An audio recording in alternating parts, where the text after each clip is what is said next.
Media sosial bisa berbahaya untuk demokrasi. Ini terjadi misalnya jika pemilu bisa diatur, maka jelas itu berbahaya bagi demokrasi.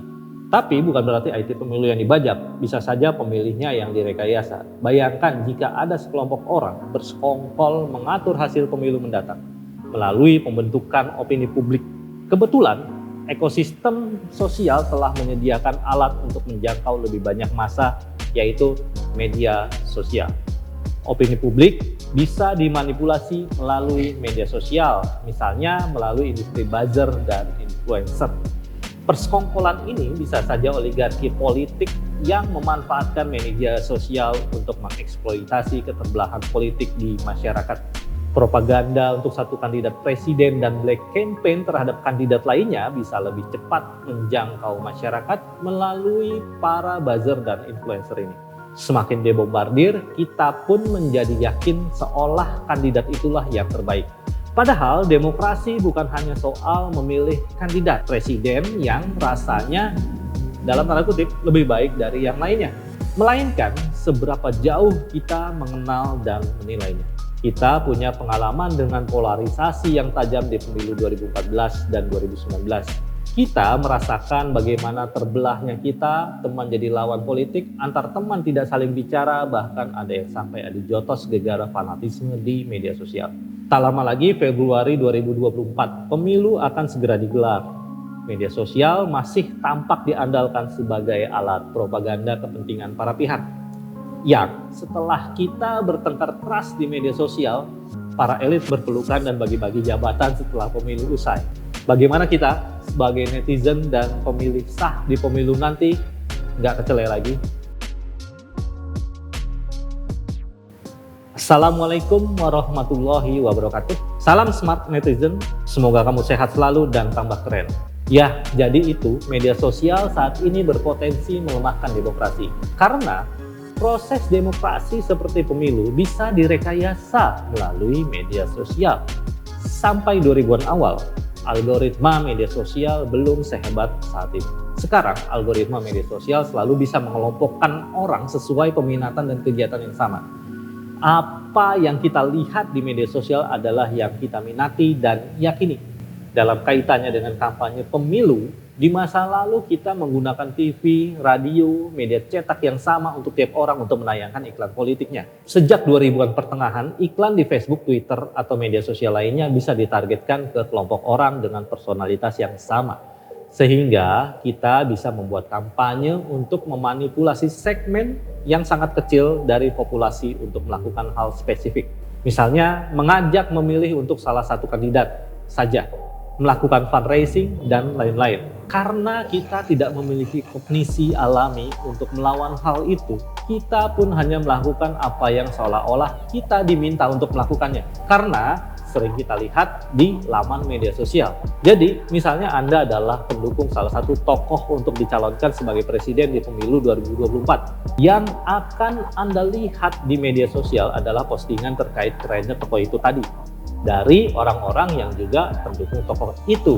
Lalu, jika kita adalah tim sukses dari tokoh itu, dan kita memiliki dana, kita bisa menargetkan orang-orang yang tepat dengan konten yang tepat. Konten itu bisa berupa postingan para buzzer dan influencer, dan iklan politik. Dan tiap kali membuka aplikasi atau laman media sosial, kita akan menemukan konten-konten itu. Kandidat lain juga kemungkinan besar akan melakukan itu. Apa buruknya fenomena ini? Kita hanya akan melihat satu sisi dari tokoh itu, satu dimensi. Dan yang namanya kampanye bisa saja terjadi card stacking. Pemilihan konten apa yang harus ditayangkan, mana yang tidak. Artinya kita tidak bisa mendapat gambaran utuh tentang si kandidat.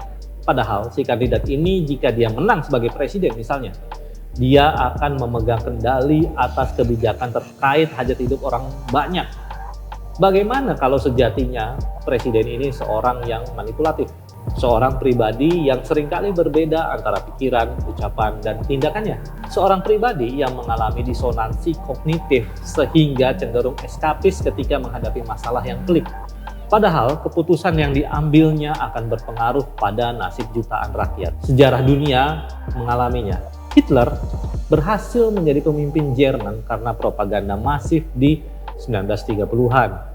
Memang media sosial belum ada saat itu, tapi kita akan berfokus pada disonansi kognitif yang dialami Hitler di akhir Perang Dunia Kedua.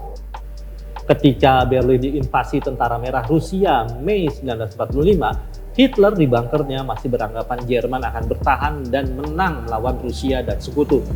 Hitler pun masih sempat membahas ibu kota Jermania bersama para jenderalnya sambil menatap sebuah maket terhampar. Iya, ibu kota Jermania itu masih berupa maket.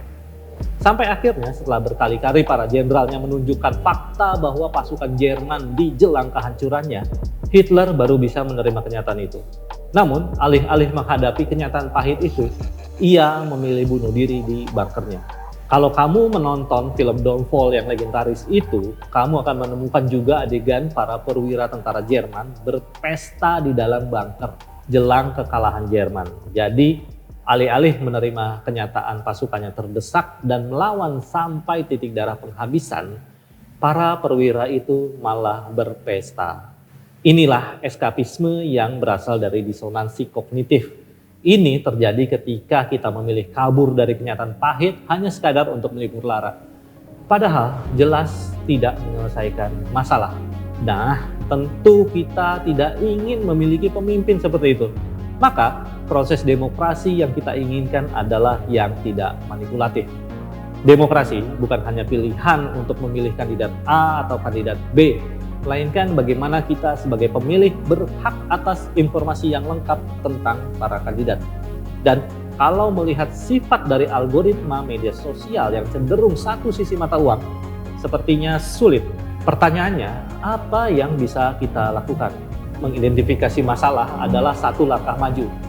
Setidaknya kita mulai memiliki kesadaran itu bahwa media sosial cenderung melemahkan demokrasi di satu sisi. Selanjutnya, kita bisa mengambil beberapa langkah ini. Pertama, jangan hanya berteman atau ikuti akun-akun yang sama preferensi politiknya dengan kita. Biasakan melihat sudut pandang lain atas sebuah topik dari akun-akun yang berbeda pendapat dengan kita. Kedua, tentukan maksimal berapa jam kita bermedia sosial. Ini disebut juga sebagai 7 Days Social Media Reboot dari inisiatif The Social Dilemma. Khusus tentang ini kita akan membahasnya di video khusus. Ketiga, kembali ke hikmah. Kalau di dalam Islam ada artikel lama tapi masih relevan di Republika Online terkait bagaimana ajaran Islam menyikapi informasi yang kita dapat di media sosial. Artikel berjudul Tatsabut dan Tabayun ditulis pada 6 Mei 2017 oleh Abu Azam Al-Afghani, aktivis Ma'had Al-Quran Babus Salam. Kita bacakan sebagian artikelnya di bagian yang relevan berikut ini. Ada dua kata penting, tabayun atau intizor, yang bisa dipetik dari dua kata ini adalah memperluas wawasan. Karena salah satu aspek dalam tabayun adalah melakukan telaah dengan membandingkan suatu data dengan data yang lain dan mengaitkan dengan sekian banyak referensi sebelum akhirnya menarik kesimpulan.